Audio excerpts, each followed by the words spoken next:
Hi, Paul.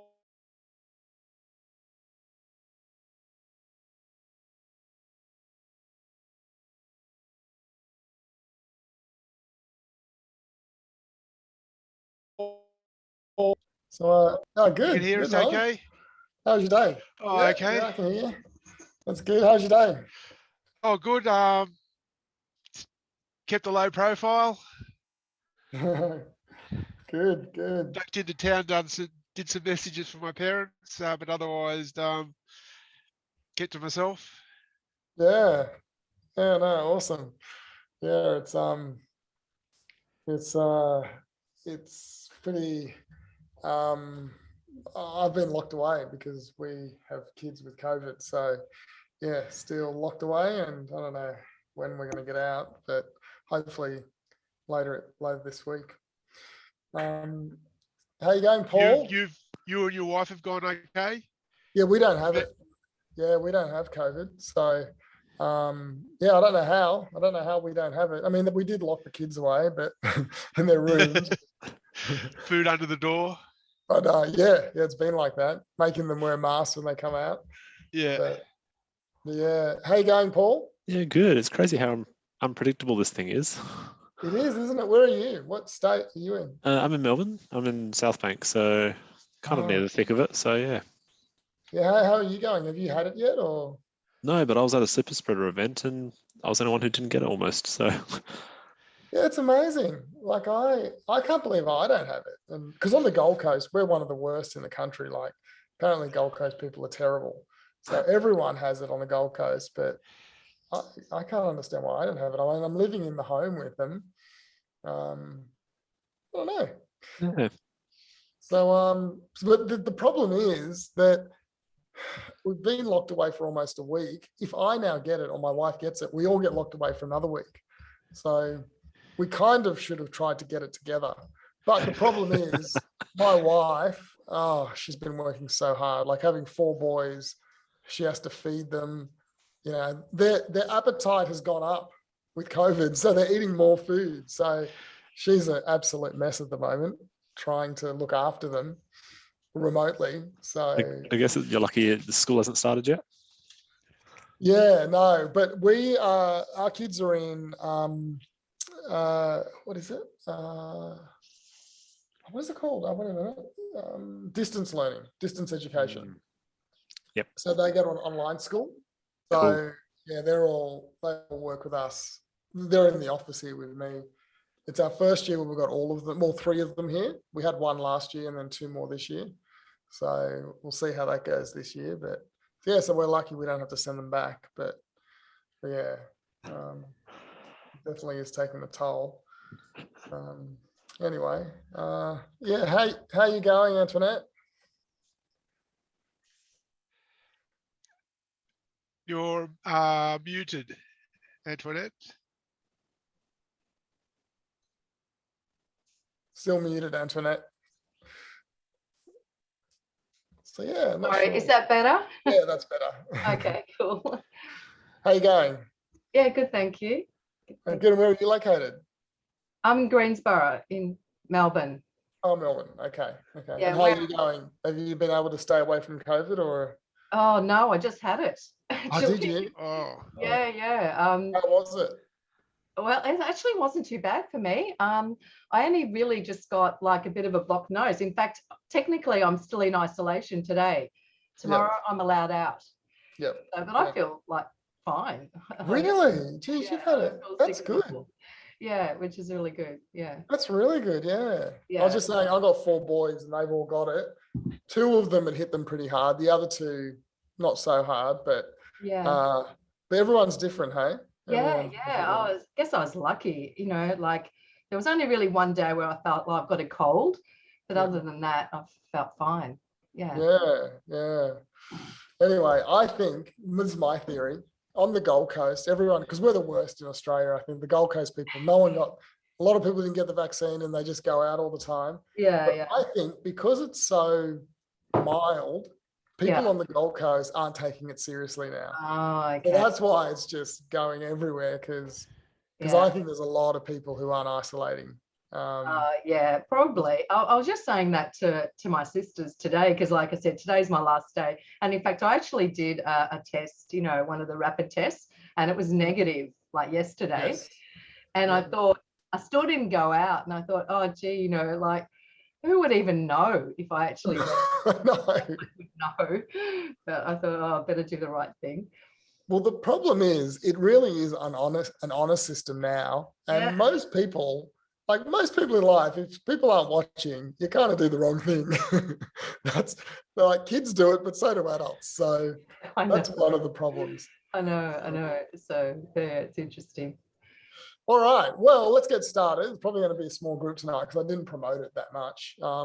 But tonight I want to talk about something that I haven't talked a lot about in the past, and that's VAs and marketing, and how you can use a VA and how the results you can get. And I want to let you look into my business, how I use them, and how that can really help you with your business. So, because it's a small group, just you can unmute yourself and just ask me questions as we go through it. Don't worry about typing in the chat, or it's only 3 of us or 4 of us. So it'll be better for all of us if you just ask questions as we go. But there is a few things I want to talk to you about with, let me just get my notes up, when it comes to marketing. So just tell me the businesses you're in. So Antoinette, what business are you in? Okay. Well, I'm an author, so I publish my own books. But recently, people have been asking me for help to publish their books. Yep. And so I guess I've become a publisher effectively, because I've helped 2 people publish books, and I'm seeing someone else tomorrow. And I'm not very good at marketing at all. Yep. In fact, I don't even promote my own books, let alone my business. So this year I thought I'm going to focus on marketing. Yep. But I did think about the fact that I probably should get someone who knows how to do it rather than just try to work it out myself. Yeah. So I was interested in the topic because I think it's very relevant to me. Yeah. So what would you do to market your books or your business? I don't do very much at all. Like, I've got Facebook, and I did have a website. Well, except I had 3 websites and none of them were updated. Yep. And just recently they were all hacked and basically deleted. Yep. So I have to start again. But that may not be a bad thing, actually. Yeah. So when you say market your business, what are you marketing? A single book, or are you marketing yourself as a consultant? Both. Okay. So I'd like to market my books, but I'd also like to market myself as an author, consultant, and publisher. All right, so we'll talk a little bit about that today. I can just see, Simon, you've just jumped on. If you just unmute and just let me know what business you in. Marketing consultant. Oh, you're a marketing consultant. Great. And what do you do? What do you specialize in? Marketing. No, I don't know. I mean, I'm fairly broad. I'm more digital, more direct and digital, so data, digital marketing. Okay. And are you more of a consultant where you talk about strategy, or do you actually do certain things like Facebook or Google? Okay. Both. And is it just you working in the business? It is. I've got some, so I've got partners who execute some things for me. So I've got a social guy, I've got a Google guy. So I outsource implementation for all those things. Okay. Where this caught my eye is I'm just having a conversation with a company called VA Outsourcing at the moment about bringing on a VA, because I just need help. So that's why this appealed. And what do you want the VA to do for you? Help take over, some of the more, not so much administrative, but some of the more basic marketing tasks, which a lot of it still sits with me. I want to hand that off so I can focus more on the strategy and focus more on new business. Okay, well that's good. You'll get a lot out of it tonight, and we'll talk more about what you can do, because I'm kind of in the position you're in, and I've been doing this for a while, and so there's a lot I can teach you through today. Paul, what about you? What business are you in, and why did you come? Yeah, so I'm in 2 different businesses, both not-for-profits though. one of them is a choir, so promoting, executing shows and performances upcoming events, but also recruitment as well at the same rate. And on the other side, I'm in the education college, so yeah, recruiting again and promoting events over there. So Okay, great. Hey, Paul, have I met you before? I have been at a few of your sessions, yeah. Yeah, because the choir thing has rung a bell. I recognize your name, choir thing. I think I've spoken to you about that before. Yeah, you have. Yeah, it's been very Okay. helpful. So, yeah. Okay, great. And Noel, you're in web design marketing. Yeah, digital marketing with specialising at the moment in trying to get clients in the physio chiro space. Yeah, good. Well, yeah, so that's good. So, Noel, you may not have heard me speak a lot about the VAs that I work with, so today's going to be good for you. And then, Paul, were you interested in the VA thing tonight? I am, but also just in the general concept of marketing as well, like where are we at in 2022? So yeah, okay. So let's get stuck into it because there's a lot I want to get through. And like I said, just call out when you want to ask a question because everyone will find it valuable. I can almost guarantee that. And it just makes it better if it's not just me talking. So, and when I'm answering your questions, I'm definitely will be helping everyone. And if we can customize it to you, it's really good. So you should be able to see my iPad. What I want to do is just talk to you in general first about strategy. So for you, Paul, when it comes to strategy, there's 3 things that you got to get right when it comes to marketing. And yeah, in 2022, and this is what I've been doing in 2021. And if you want to do well in marketing in your company, if you're a beginner, this is a really good crash course in what's important. If you're advanced, you need to still understand what's really important in marketing from the beginning. Otherwise, you can get really confused and you can really do a lot of work and not see a lot of results. And so there's 3 basic areas of marketing that I think is important. 1, you need to build a database. You need to fill it. 2, you need to nurture those people that are in your database. And 3, you then need to convert those people. So nurture is getting someone from a point where they're cold and then taking them to where they're hot, where they're ready to convert. That's what nurture is. A lot of people think that you got to get a lead and then close the lead, convert the lead. But the reality is people, like the average person in your market that could be a client, only 3% are ready to be the client right now. They could be a client. The other 97% are not at the right stage to become a client. They either don't know they have a problem or they know they have a problem, but they're not ready, or they know they have a problem and they're ready, but they've still got more questions to answer. So that's why if you change your mindset and think about how do I fill my database? And then when you try and fill your database, then instantly you look for the 3%, right? So you fill your database and instantly you say, well, can I convert that 3% straight away? That's how you make sales now. But the reality is most of us, it's going to take a while to make a sale and it's going to be sales later. Sorry, well, not us. Most of our prospects that come into our world are not going to buy right now.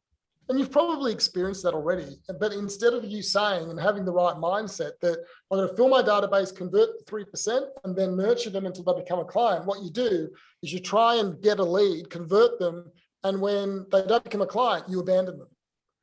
And the way you build a truly powerful business is when you don't abandon people, you stay with them until they're ready. And there's some really good examples I can give you in my business. And then, for example, there's Jeff, who I work with. And Jeff, been working with him for about 2 years now. We're doing some coaching, marketing coaching, and he's been attending the calls for 2 years, twice a week. And when he started with me, he had virtually nothing. His business was about to go broke. And so he's in property development, property investment. So he finds a property and then he sells it to an investor and he makes a commission. And that typically is, around 20K for a property. And it's normally a 6-month journey. So 6 months to make a sale, absolute killer. Couldn't think of a worse business to be in for cash flow. But what he does, and he started to do with me, is we use Facebook ads and we fill his database with people. But instantly he'll call them, he'll email them, he'll SMS them, to try and get them into an appointment on his calendar. And then from the appointment, he tries to convert them into a sale. But the percentage is very small. So it's a small amount of people that go straight through. The vast majority of people he puts into a nurture program, and he will then email them twice a week. He records videos, which he actually emails to them. And then he might SMS them messages as well. So that's his nurture process. Oh, and he does Facebook retargeting ads. So he's nurturing them. But what happens is every week, people will pop out into an appointment. So he's been doing the nurture process. So the first year, he didn't nurture. He just was trying to convert the client.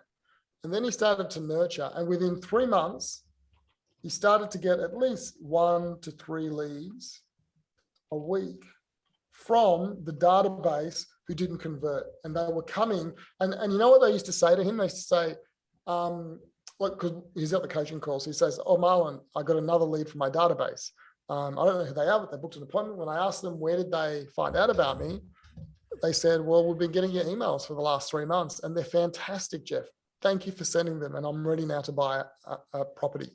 And that person entered his database like 12 months before. He had another situation where he said, I asked someone, how did they hear about me? And he said, oh, I haven't heard about you. My friend has been getting your email for 6 months. And he said, when I told him I wanted to buy a property, he said, you got to speak to Jeff. Like, Jeff's the only guy that I trust. And Jeff had never met this guy. All he'd ever done is email him on a consistent basis. And he trusted Jeff enough to refer his friend to Jeff. So that's the power of nurture, right?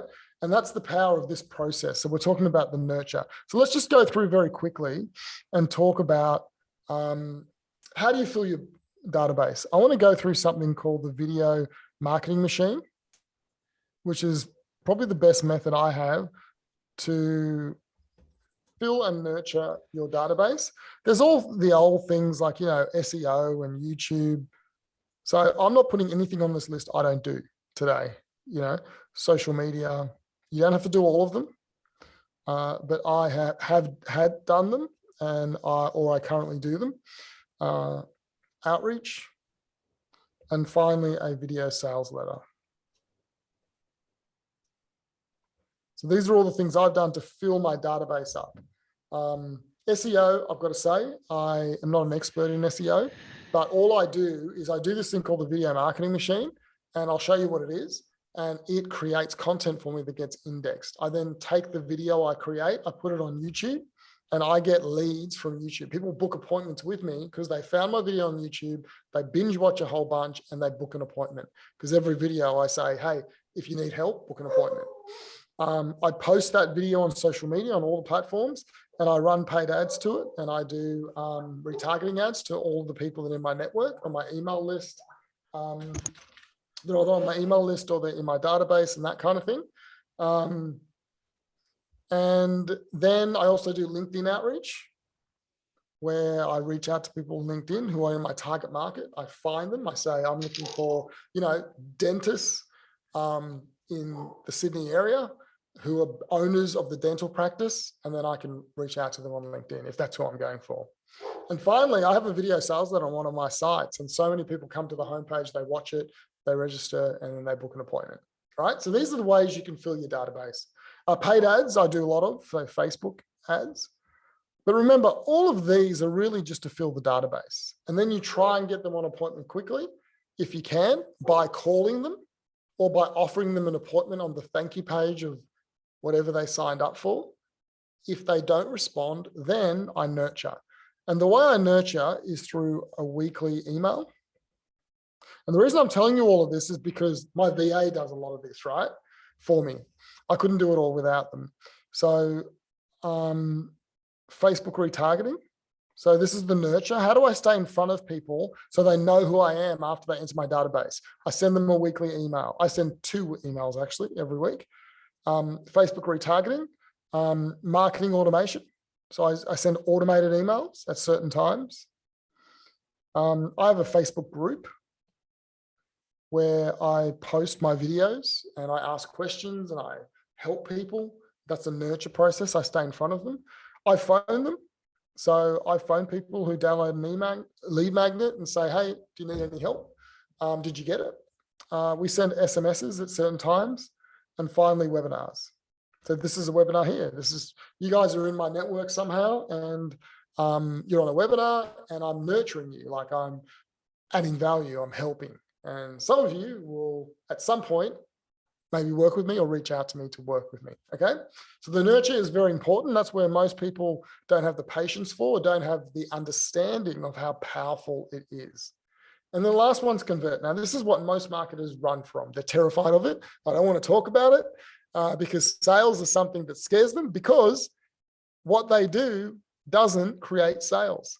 A lot of marketers are just into, they're either SEO people, and what they do is give you traffic.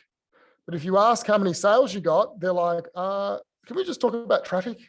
Social media people are the worst.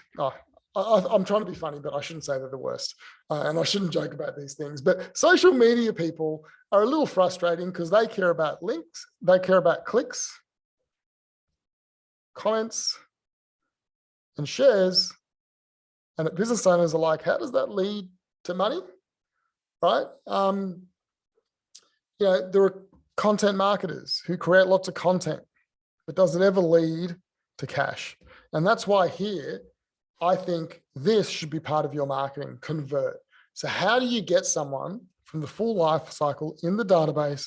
You nurture them. The only reason you're nurturing them is so you can get them into an appointment, so you can close them into a client or convert them into a client. And how do you do that? You do that through sales meetings. If you're a consultant, coach, or accountant or lawyer, if you're an e-commerce person, it's a sales page, or if you're selling an online course, or you can actually do the sale on Facebook Messenger. And I've done all of these as well. I mainly use this one though.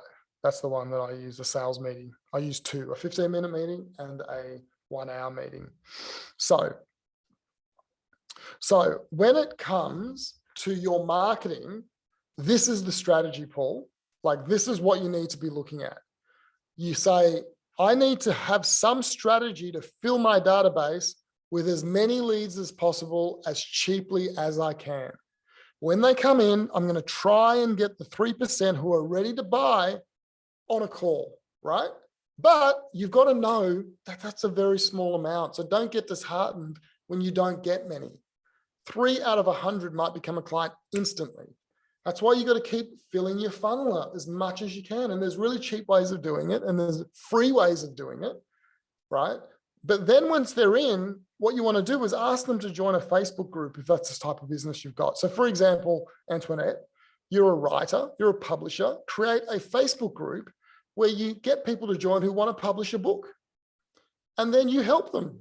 Now you tell them the what and the why, but you don't tell them the how. Can I just say to you could tell them the how, because if my understanding of publishing is right, they need you. Even if they know how to do it, they still can't do it. They actually need a publisher. So tell them the how. In the group, tell them everything. Give everything away. Like, if you look at me, I just give everything away, because I know there's going to be a whole bunch of people that are going to look at what I say and they're going to say, too much, Marlon, just help me with it, right? So, but if you're in the type of business where if you give it away, then you're irrelevant, then what you do is you teach the what do they need to do, and why is it important, and you don't tell them the how, because the how is what you sell. And can I just say, you can get very far just by teaching the what and the why, and most coaches do that. Okay, so nurture them, and then convert. I was saying, Antoinette, create a Facebook group. Facebook group is one of the best nurture things I've ever experienced. So I do email, I do Facebook retargeting, I do it all. Facebook group is probably one of the best. Takes a bit more time. So my group is only 350 people. Took me 12 months to get there, but I started making sales out of it when I hit 50. And I just kept adding value, and I kept helping. And then twice a month, I'd ask who needs help. People would book in a call, and then they became clients. And why? Because they trusted me. I was on a webinar last week or 2 weeks ago, and whenever I do a webinar like this, I put it in my group, and then people turn up. So put it this way, before Christmas, I sold 6 of a special offer that I had. I built a funnel for my clients using an app called Go High Level, and they got my snapshot and everything. And it was a Christmas special. And but every person who bought that engagement came from either my email list or from my Facebook group. And they've been watching me and interacting with me. And all of them, I knew every single one of their names. Okay. And I said, why did you buy now? Like, you've been in here for 12 months. They're like, Marlon, firstly, I trust you. And secondly, it was a really good offer, right? And they've been watching and watching. And for me, it was a great offer. And for them, it was a great offer. But none of them were new. None of them were people that I didn't know. And can I just say, I did 3 webinars leading up to Christmas. I made those 6 sales. And I didn't do any advertising, paid advertising. It was all my email list and my Facebook group. But I earned that over the year because I nurtured them. All right. Any questions so far, guys? Yeah, with your Facebook group, do you make that public or do you have it like private? Yeah, so with the group, it's a private group. So anyone can join, but I have to approve them. Okay. And so the reason I don't make it public is because I don't want other people coming in and just looking at all the members and then advertising to them. Yeah. So you can publicly find it, but you have to join and get approved. I'll give you guys a tip as well. So with the Facebook group, remember I said that you got to fill your database and then nurture, but you always try and get the 3% that's ready to go. So I do the same thing with the Facebook group. So this is the trick you do with the Facebook group. When someone joins, you ask 3 questions, right? First question is, are you a business owner, right? The second question is, hey, I have this is what I say. I have this program that allows you to get this result in this amount of time. Would you like to know more about the program? Yes or no? And I get 40% of people say to me, yes. And so when they say yes, I message them on Messenger and say, hey, John, thanks for joining the group. You said you were interested in the program. Is it okay if I tell you more about it? And they're like, yes. And then I go through my Messenger sales process and I get clients from that. So remember, I say to you, fill your database and nurture, but you're always trying to get the 3%. That's a trick to get the 3%. You say, I've got this thing. It gets this result. Do you want to know more? They say, yes. You now have permission to sell to them. It's very, very powerful. And the third question is, hey, I have this free thing, this ebook. If you want it, put your email address in and I'll email it to you. And I get, I don't know the stat on that one, but I get a whole bunch of people putting it in, and then I put them in my email, in my database, and then they're in my nurture program. All right. Super powerful. That's how I grew my coaching program last year. I've got a few, it's the one type. Okay. All right. Anyone else? Any other questions before we move on? All right. So, sorry. Yep. Just a question about your social media posts versus your paid ads. Do you see a value add of just doing the paid ads without the social media posts, or do you do a balance of, is it 40-60? Like what how do you know what's too much, what's enough? Yeah. So I probably showed a little bit of my attitude towards social media before. I don't love social media. I think that a lot of people post a lot and get very little return from it. I think a lot of businesses put a lot of effort in and get 0 return. But I actually think if you're good at it, you can do very well. I've got friends in the industry who do 0 paid advertising, but they are very good at Instagram and they make all their sales on Instagram, but they are very good, right? They give a lot on Instagram when it comes to their image and what they say, and they're consistent. Most business owners aren't that good and don't have that consistency. So that's why I use paid ads, and not even I'm like that. So I use paid ads a lot, right? Paid ads are good because you pay to play. Problem with paid ads on Facebook and any platform is if you're not good at executing, you're just giving Facebook money and you're not going to get anything in return. Social media, what you're giving is your time to make their platform sticky, and you still don't get anything back if you're not doing it properly. So I'm going to show you a way that I do all of this together to make it work for me. It's called a video marketing machine, and it's over here. And I'm going to go through it after I do the thing about the VA. So this is it here. I'm going to show you how I do it and how it works, but I want to talk to you about the VA first. So any other questions? Okay. So what I want to talk about now is the VAs. And no, what I'll do, yeah, let me just do this first. So why do businesses fail at marketing? And I think, and I could be wrong, maybe I'd meet the wrong people, but so many businesses aren't doing well at marketing. They feel like they're not doing well. They're frustrated. It never seems to work for them. And there's a handful of businesses that are killing it. So what's the difference? I think the difference is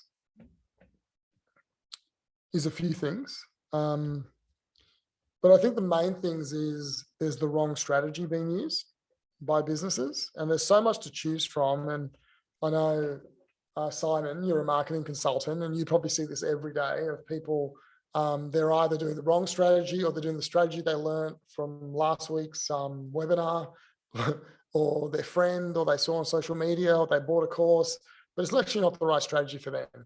And just because it works for one person and it's worked once doesn't mean it's going to work for your business. And I think in small business, there are very specific strategies you have to use. And typically they're not the strategies the gurus are teaching on Facebook, Instagram, YouTube, because they're selling, they're really focused on coaches and consultants. So that's the thing. So what do you do? There's so much options. What do you actually do? So the wrong strategy is the one issue. The next one is the wrong tactics. So tactics and strategy are different. Strategy is, the roadmap, and tactics is, the destinations on the roadmap. So tactics is it Facebook? How do you run a Facebook ads campaign? What's the lead magnet? So all of those tactics, you can use Facebook, which is technically a good strategy, but if you do it wrong, if you tactically don't execute it properly, it's just not going to work for you. So that's the second reason why. The third one is weak execution. And I really believe that so many small businesses are just not executing. And that's what we're going to focus on today, right? How do you execute consistently with strength, knowing that it's the right way and that you're going to get results? And then the last one is no help. They're either not getting help from, a team that can help them, like internal, and they're not getting help from a consultant like Simon, or a coach, or someone who can guide them properly, right? Who can guide and say, no, that's actually wrong. Do it this way, or someone that'll do it for them. That's why marketing, most businesses fail at marketing. Let me just go back here and talk about this strategy now. So this is something I'm really proud of, because last year I built this and I lived it. I pretty much released a video, probably on average 3 videos a week. I recorded them and I released them. And this is what happened every time I recorded the video. So I'd record a video, and I have a VA, and his name is Daryl. And Daryl would do this. Daryl would then take that video, he'd edit it. So basically what he'd do, he'd have the video here, and he'd chop the beginning off and chop the end off. That's all the editing he'd do. And then he'd transcribe the video and get the subtitles out of it. Actually, that was an app that did that. And then what he'd do is he'd take that video and he'd upload it to YouTube. So YouTube is the second biggest search engine on the planet. So he takes my video and he uploads it to YouTube, and he writes, I actually wrote the description for him. And when I upload the video, like I'd record it, upload it, I'd fill in a form, it'd have the title of the video. Actually, I can't show you. It'll have the title of the video, it'll have the description, and it'll have whether I should email it to my list or not. And then he'd have everything he needs. Oh, it'll have the social media post as well. So I'd write that for him. And then he wouldn't have to do any writing. He'd upload it to YouTube. He'd then take the video and he'd make a retargeting campaign on Facebook for me. So he'd go to Facebook, click copy, old campaign, new one, and he'd copy in the text, upload the video, and he would show that to my email list. We had an audience for my email list. He showed it to anyone who watched past videos. He showed it to anyone that visited my website, and anyone who opened a lead form. So very small audience, but all of these people are the people that are in my email list, visiting my website, like they know who I am. So then every week I'm showing them a new video of new content. I'm teaching them. And at the end of that video, I say, hey, do you need help? Book a call. All right. Then he'd take the video and he'd cut it up into a square video with subtitles and a headline. And then he'd make a square one and a tall one. So the tall one was for Instagram and TikTok. And the square one was for Facebook, LinkedIn, and Twitter. Okay. And then he would schedule those posts to go out. He would then take that video and schedule an email twice a week. 2 of the videos would go out to my list as an email. And then he'd put it on my blog. And that was great for SEO. Also, embedding a blog post with a YouTube video, Google loves that because Google owns both platforms. And if you're looking at a lot of the search results now, they're putting YouTube videos above the search engine results in the search. Okay. So I have not done the podcast, but for some clients, we do that. Okay. So what we do is extract the audio and we make a podcast out of it. Right. I personally don't do that, but I did this consistently last year. And I was able to significantly grow my business using this. This is a very passive method. Remember, this isn't paid advertising. This is basically creating a piece of content and then distributing it across the internet on a regular basis where I'm adding value. What is it doing for me? It's building my brand and it's nurturing my prospects. You know, my boys, one of them has a YouTube channel. He's only like 10 and or 11. I think he just turned 12, sorry. And he has a YouTube channel and he does videos on basketball. And he doesn't show his face because we don't let our kids show their face. So it's just images of these basketball players and he has all these statistics on them and they're actually quite good. Very low quality, but good. Anyway, he at one point had more subscribers and views than I did. And so, you know, I only have 250 subscribers, I think. I have very low page views and they would laugh at me, but I'd say to them, but boys, I made a lot more money out of my channel than you've made in the last year. So I had low subscribers and I had low views and I made a huge amount of money. And so I kind of came back at them. They never really understood that, so they didn't find it funny. But the reason I do this isn't to be YouTube famous, isn't to be social media famous. The reason I do it is because it helps me sell more of my services. I do it not for so much marketing, I do it for sales. So you think about this. When someone comes into my world, they are surrounded by content from me. So they come into my email list. All of a sudden, they're getting 2 emails a week. You know, we import them into Facebook. Now they're seeing ads of me all the time. You know, if someone goes to YouTube and types in the search term, they find a video. Typically, people will binge watch all my videos. You know, a lot of people who book a call with me, they said, Marlon, I've watched 20 of your videos. You're amazing. You know, and this is on the first time I've met them. It's a sales. The reason you do this is for sales. Yes, it's to get some leads, but boy, it builds your credibility when you get on a phone call with someone. The social media, I still don't love social media. I do it because I can. But yeah, I think what's really helped me was the YouTube. LinkedIn has been incredible. So out of all the social media platforms, I've connected with people on LinkedIn, and every time I post a video, those people will see it because they're connected with me. And that has built incredible credibility for me to that network of people on LinkedIn. So the power of LinkedIn is this. LinkedIn company pages are useless, right? Absolutely useless. One day they'll probably be good, but right now they're useless. The power is your personal profile, and you need to connect with as many prospects as you can, potential prospects. Then every time you post something, they see it. That's the power of LinkedIn, right? At the moment, there's not enough content on LinkedIn. So LinkedIn is showing your content to a lot of people. Okay, any questions about this? Simon, Noel, Paul? Okay. All right, so to make this work, I have used a VA, Daryl, okay? And so Daryl does all of this for me. When I hired Daryl, he knew nothing. And so the only good thing about Daryl when I hired him was his attitude. He actually was useless, but that's what I look for when I don't look for skill or talent. I look for attitude, because you can't change attitude, but you can change a skill. You can teach a skill. So the first lesson I'll teach you about hiring a VA is that you want to make sure that their attitude's good. The way I do it is I actually have a test they go through. I put them through a test, and that test is a day or two, and I pay them for it.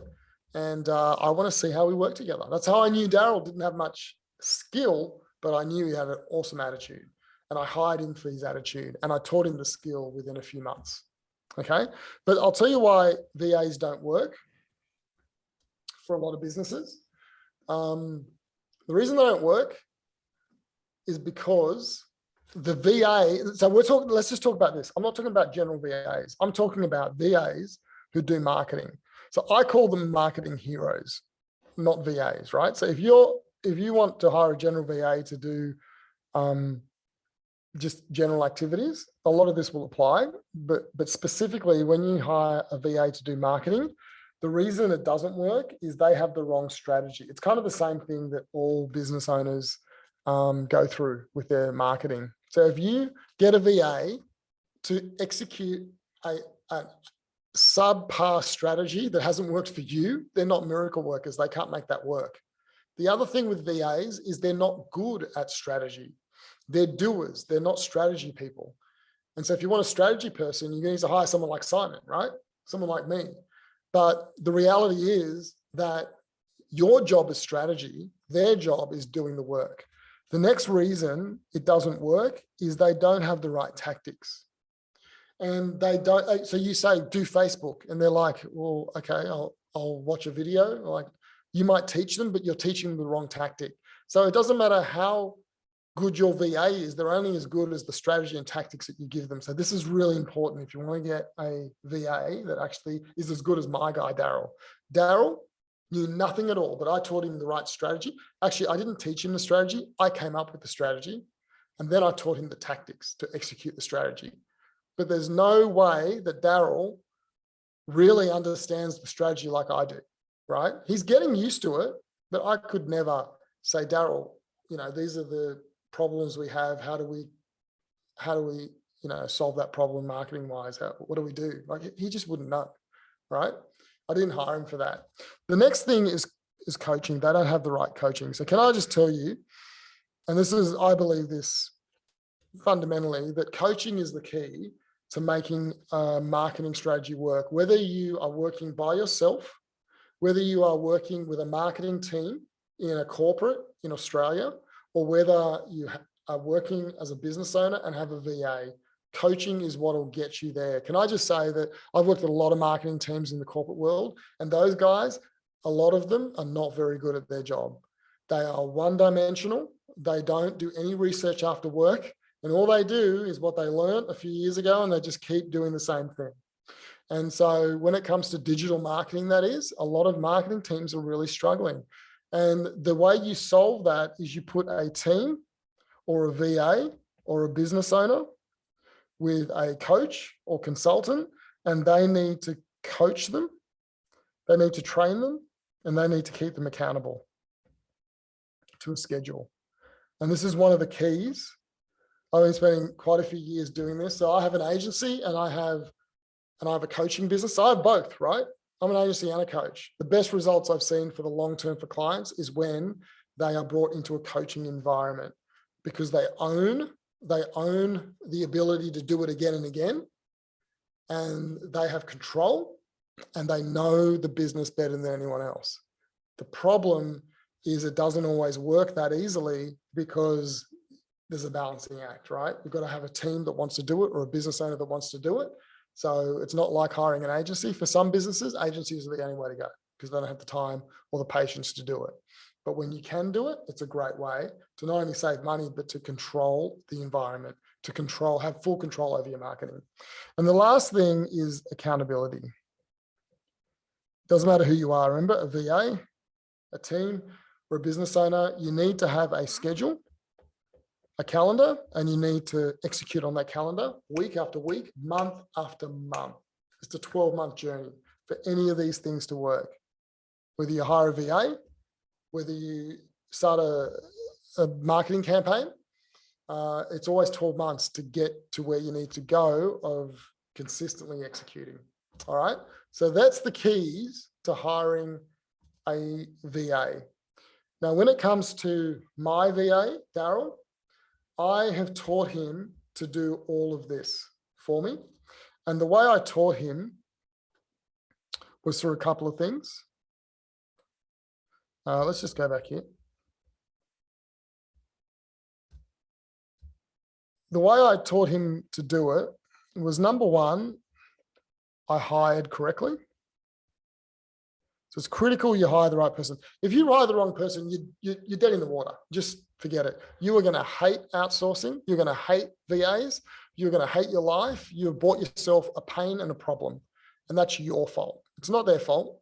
It's your fault because you hired the wrong person. They either didn't have the mentality. They didn't have the work ethic. They didn't have the ability. You know, some people are strategy people. Some people are creative.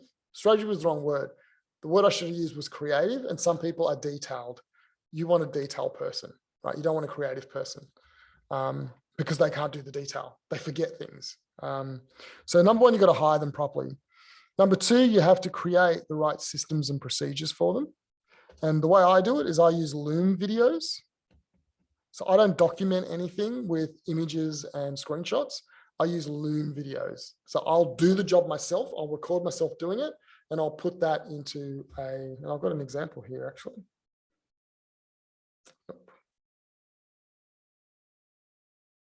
Actually, I do have it.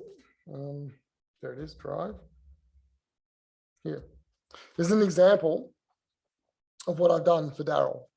So if you look here, this is my marketing roadmap accelerated processes. So this is where we build a full-on funnel, CRM pipeline, landing pages, ebook funnel, webinar funnel, appointment booking calendar, and all the pages associated with it. And we build it, and Daryl builds it. This is probably, I don't know. Let's just say it's a 2-day job. No, I know what it is now. So this is probably a 4-day job, and Daryl will do it in 1.5 days. And the reason is we have a template that he installs, and then he just follows these. I recorded a Loom video for every one of these tasks. It took me 3 hours to do the work myself, and I recorded it. And remember, I said it's a 4-day job.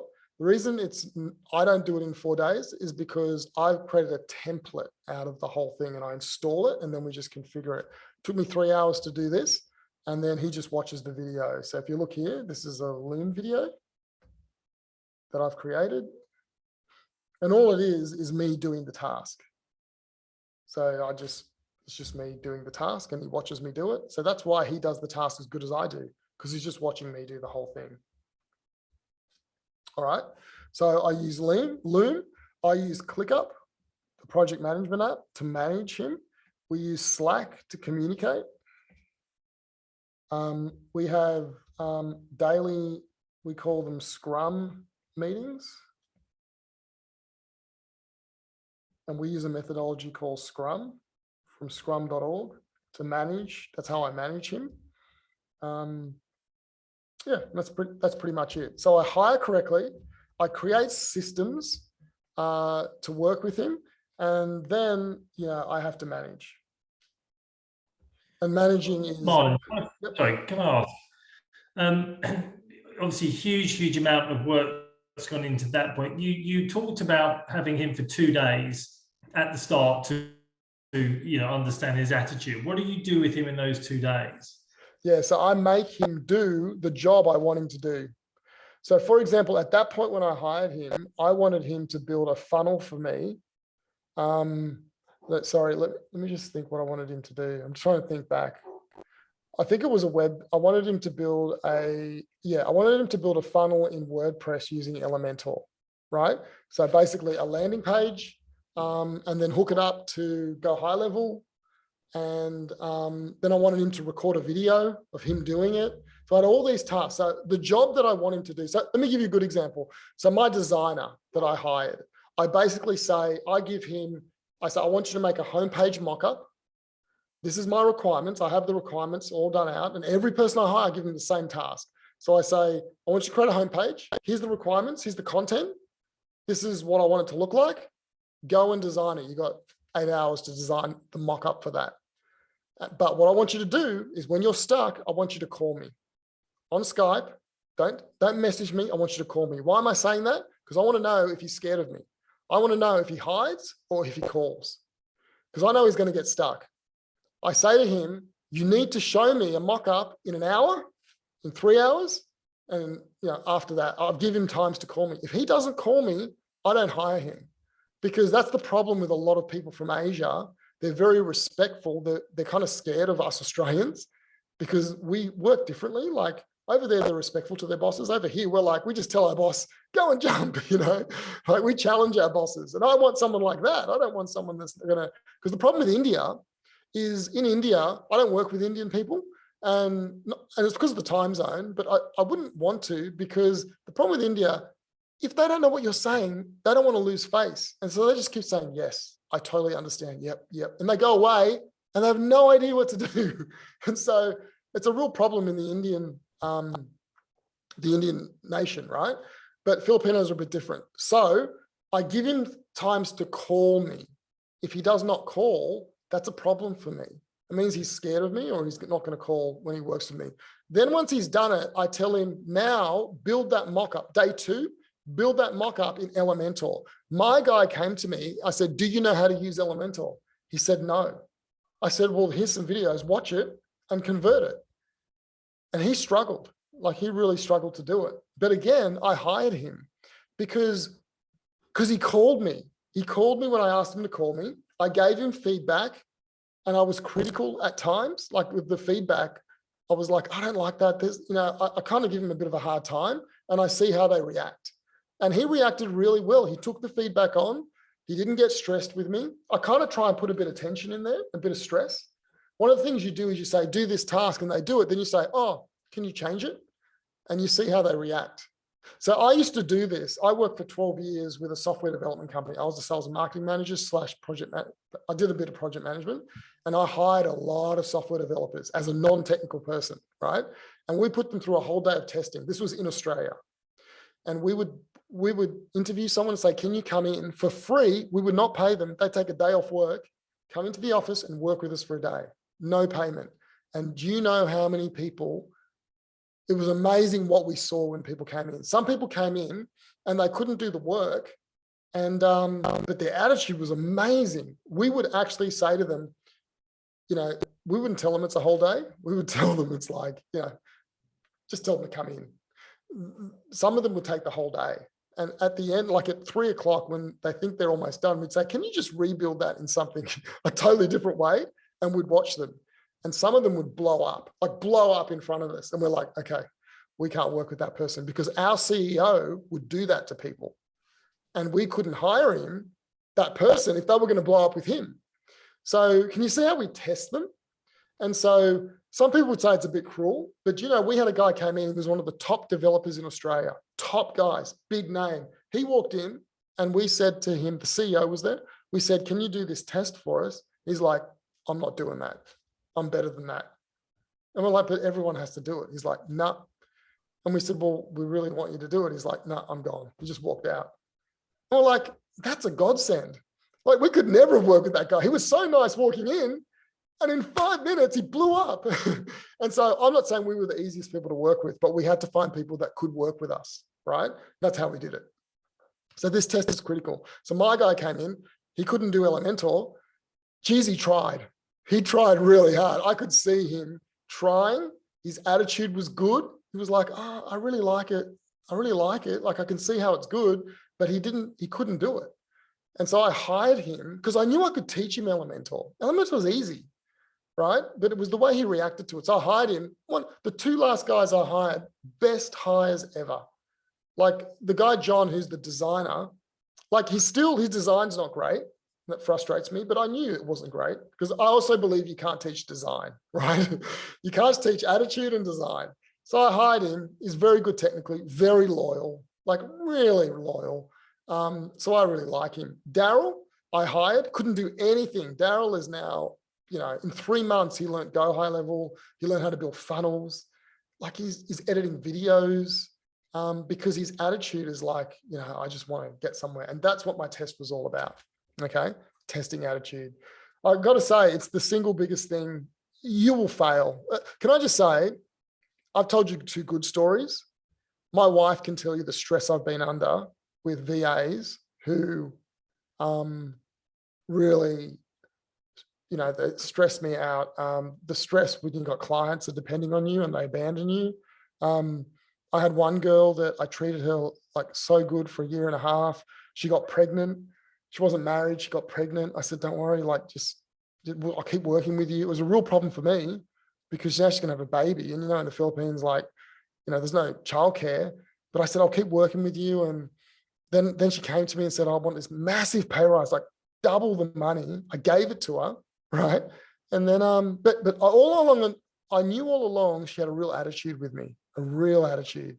And one day I'm working with her and I look at her clock and it's like, it's 3 in the morning. And I'm like, 3 in the morning? It's like 5 in the afternoon here. And she's like, anyway, it comes out, she's in America. She went to another country and never told me. And she totally lied to me. And at that point, I had to stop. Like, I was so stressed. She was embedded in my business and I had to get rid of her, but I couldn't trust her after that. But she actually told, yeah. So, you know, the stress I've been under with these people, but since I've been doing it properly and doing the tests and making sure I hire on attitude and qualities as opposed to talent, it's just been amazing. So I mean, like, I just had a amazing experience. But I've got to say, I worked with a Chinese office for 12 years. So we had an office in Beijing. And so I've got a bit of experience with that as well. But when I started my own business, I broke all the rules, right? But now I've gone back to the rules and it's been an awesome experience. Like, I couldn't run my business without Daryl. You know, Daryl is, you know, if you ever spoke to him, like, he speaks really slowly. And I speak fast and he speaks slowly. Like, he's not this superstar. He's just a really good guy. Okay, so that's the whole thing about hiring correctly. Do you have any other questions? Okay, and then you got to manage them. So managing someone from the Philippines is really, from any country, and even in Australia, is really important. I was just on a webinar then with a client. So I've got a client of mine. He owns 2 physiotherapy companies and he's a coach. And just before we got on, I left his webinar early and he was talking about team, how to build a team. And the same issues that I just spoke to you about in the Philippines, he had a whole section in his webinar about Australian staff that have done the same thing to him. And so people are people, right? And so, but when you get it right, like, he was also talking about his staff and he's an amazing guy. He's like, you know, I'm here to help them fulfill their dreams. And that's why they're loyal to me. And he's amazing. I've watched him turn a girl around that was undermining the business. And now she's their best employee. And she was on her way out. Instead of firing her, he said, what's the problem? Why are you doing this? And she said, I'm just frustrated, but I want to train other people. And he said, well, let's help you train. And she's become one of his best employees, like a real mentor to other people. He turned it around because he understood people. And so that's why, you know, VAs, you really, if you know how to treat them, they're just people in another country and they can be your greatest ally or they can be your greatest pain. Okay. Because that's what people are like. Okay. Anyone got any other questions? Paul, you got any questions? No, you're covering it pretty well, actually. Okay. Antoinette, any questions? Where's the, like, what site is the best one to actually approach VAs? Because I've had no experience at all. So how do you go about finding? What websites? Yeah, or what sites? Yeah, so I've used two services. One is a site where they do the recruiting for you. Okay. And you pay $500 US and they'll give you 3 candidates. They were really good. I really like them, but they were up and down. I've actually had 2 people from them long term, and both of them weren't good. In the short term they were, and they weren't good, but I like the company. The best one that I found is onlinejobs.ph. But I never used to like that site, but the only reason I do well with it is because I have a very clear process. So what I do is I get a whole bunch of people that apply. And if I'm looking for a designer, I ignore everything. I just look for their design examples. And if the design examples are good, then I'll interview them. And then on the call, I'll say to them, show me the designs, show me the website, show me the assets. Because what you'll find is a lot of them, they're not their websites. Like, they actually don't have them. So I'm testing them. And then once I interview them and I think, yes, they can design, I interview them about why they left their last job and a whole bunch of other things. And I just try and get a feel for who they are as a person. And it's amazing how many people they turn you off them. Like, one guy starts telling me what he wants. He's like, yeah, but I only want to work like from 12 o'clock your time to 8 in the morning. I'm like, well, that's not, he was a good designer, but he's telling me how he's going to work with me. And I'm like, sorry. So I get rid of them that way. And then the ones that I really like, I'll put them through a 2-day test, and I'll pay them. Like, I'll pay them for the test. I don't want to exploit them. It's funny, the Australian people in the other company, we didn't pay them. And then I pay the Filipino people because I believe you should pay them. But I pay them for it. It doesn't cost a lot, and it's worth every single dollar. I've had can I just say, Simon, you know what gets a lot of people? You say to them in the meeting, I say, when can you do the test? Tomorrow? Okay. Tomorrow at 8 o'clock, I want you to be here on time. I don't want you to be 1 minute late. You call me on Skype. I'm not calling you, you call me. Here's the document. I give them the test. I read through it. Here's the document, have a read of it. And then be here at 9. I had a guy, called me an hour later. All these excuses, right? So I didn't get him. I had another guy, they're like 20 minutes late.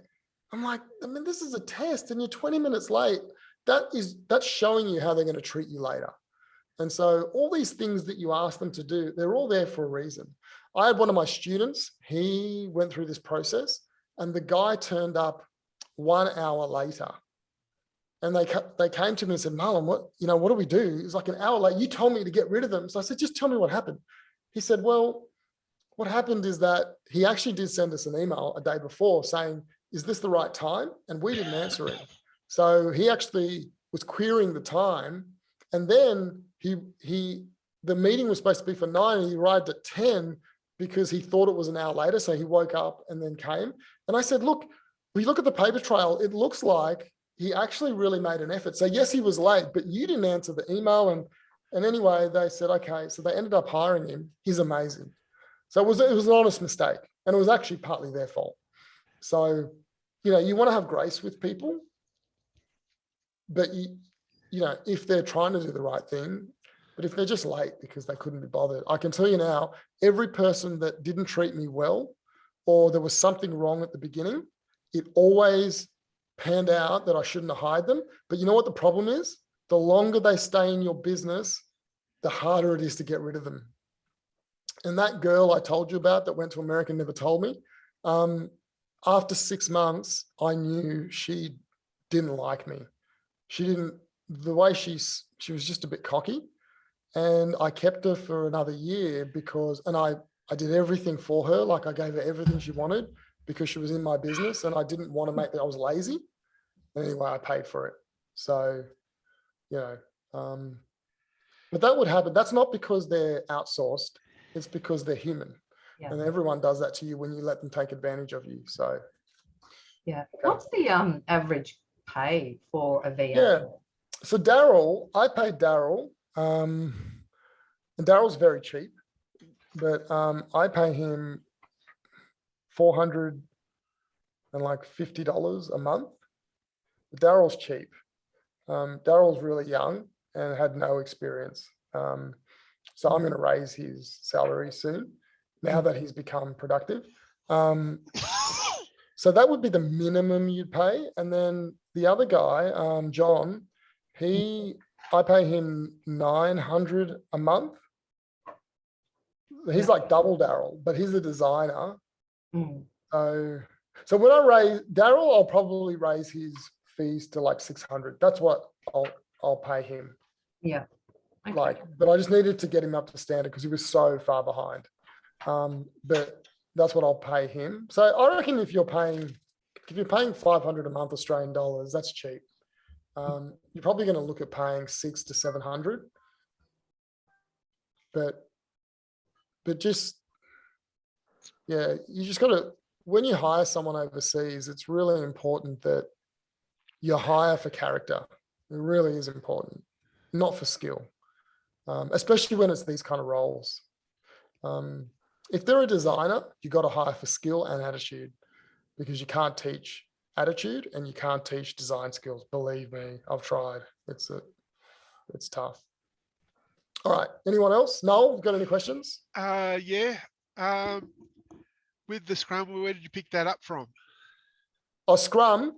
Yeah, that was from my software development days. Do you know it? I know of it, and I've tried to get into organizations that did it and haven't had any luck. I actually was working on one job where the team next to was supposed to be using Scrum. They were outsourced. The company's head office was in another city in Melbourne, but I was in the bay next to them, and I never saw them do a daily morning stand-up. Yeah, well, they're not following Scrum. I know. That's That's what I said. You guys are supposed to be doing Scrum, and I see no sign of it.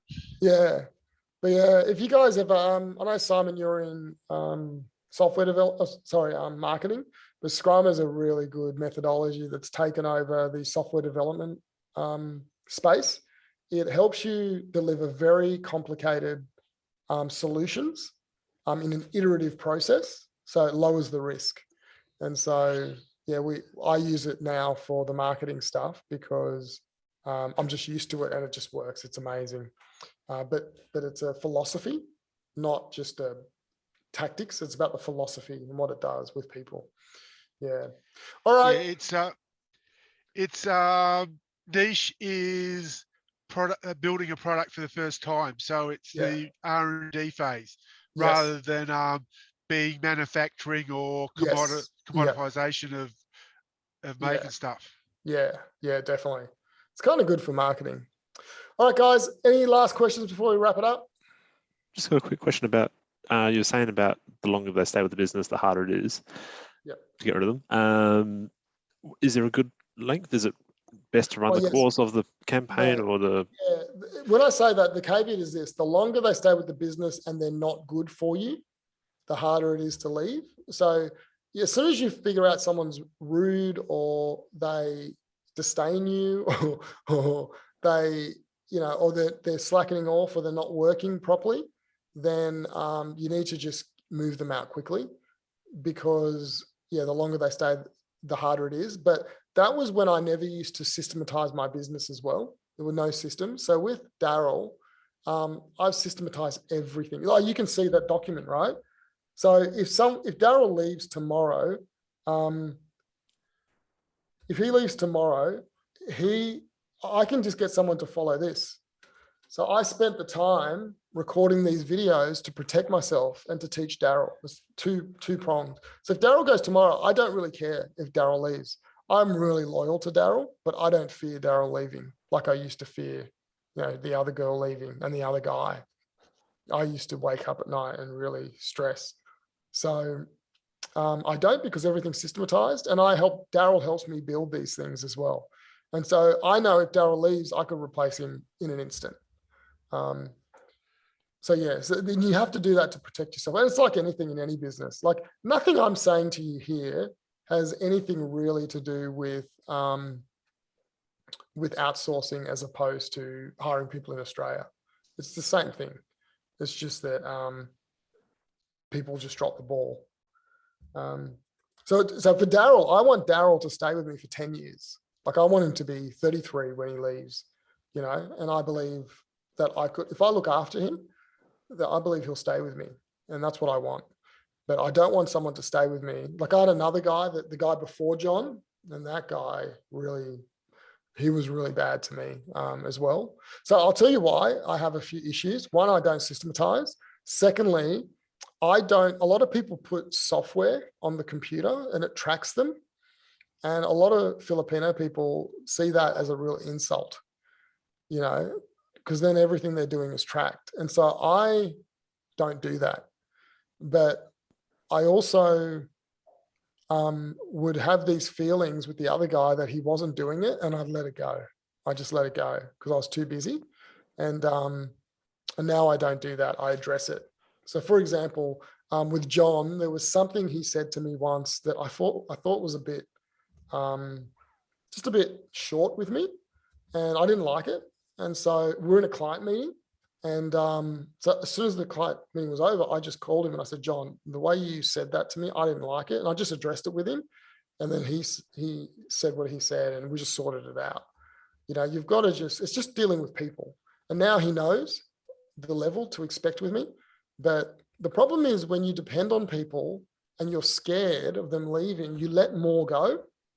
And that's just where I was at. But I've learned a lot from that. So I really believe that with VAs, you have to treat them with the utmost respect, because it's a real honor to work with people, especially with people in other countries. And some of these people, they have really tough lives, and we just have such a good life in Australia. And it's a real honor to work with them, but they have to honor you as well.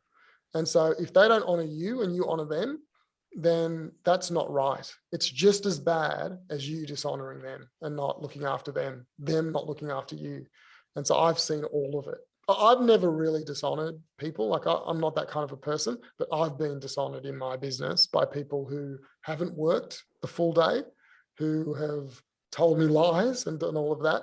And I've known the whole time, but I was too busy to deal with it. So what I'm saying to you is, when you do it and you have respect for yourself and you deal with it, you will have a wonderful time working with people in the Philippines. But it's all you. I always say to people, it's not Facebook. Facebook doesn't work not because of Facebook. VAs don't work not because of VA. It's because of you, because you're not taking responsibility for your life, and you're not doing the right thing, and you're not learning how to run Facebook campaigns properly. It's not external forces. It's always you. Because for every person that has a bad experience with VAs, there's a person that has a wonderful experience. So, all right. Does that answer the question, Paul? Yeah, wonderful. Thank you. Yeah. All right. Okay. Any other questions? As you can see, I could talk about this all night. I got 4 kids with COVID. Did I tell you my kids have got COVID? So I got 4 kids with COVID in the house. So I got nothing to go to really. It's with COVID. They're all watching video games and watching TV. They're having a great time with COVID. So yeah. All right, guys. Well, it's great seeing you. And look, if you do need any help, I have this amazing coaching program where I coach people in marketing. And if you need a VA, I coach you to get the VA. But more importantly, that process I showed you of how I get work and how I use Facebook ads and all that, I teach all of that in the coaching program. And then we meet twice a week. Tomorrow is our next coaching call. And so if you are interested in that, just find me somewhere. I'll put a link here actually, just to make it quick, in case you are interested. So if you are interested, just click the link in the chat, book a meeting. In that meeting, I always say to people, I won't try and sell to you in that meeting. What I'll do is try and figure out, I'll try and give you some tips like I did today, try and make this relevant to you.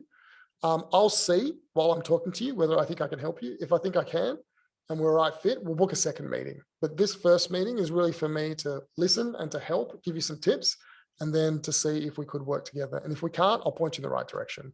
One thing I've learned with coaching and what I do, and I know you, Simon, have probably found the same thing. If you and the client aren't a good fit, it's terrible for everybody. And so, but when you are a good fit, it's wonderful. So whenever I work with someone, it's always about me trying to figure out if we're a good fit or a bad fit. And if we're not a good fit, I'll just point you in the right direction. I know lots of people that could probably help. All right. So click the link, because when I shut this down, it's going to go. And then, yeah, hopefully we'll meet up again. I'm going to try and do these webinars every week. So keep going back to Meetup or get on my email list, because we're going to be emailing out another one in a few days' time, and we're just going to keep teaching as much as we can about everything we've learned last year. All right. Okay, guys, have a good night. Thanks. Okay, Have a good bye. night. Thanks, Bye, everyone. Mom. Thanks. Bye. See you tomorrow, Noel. Bye.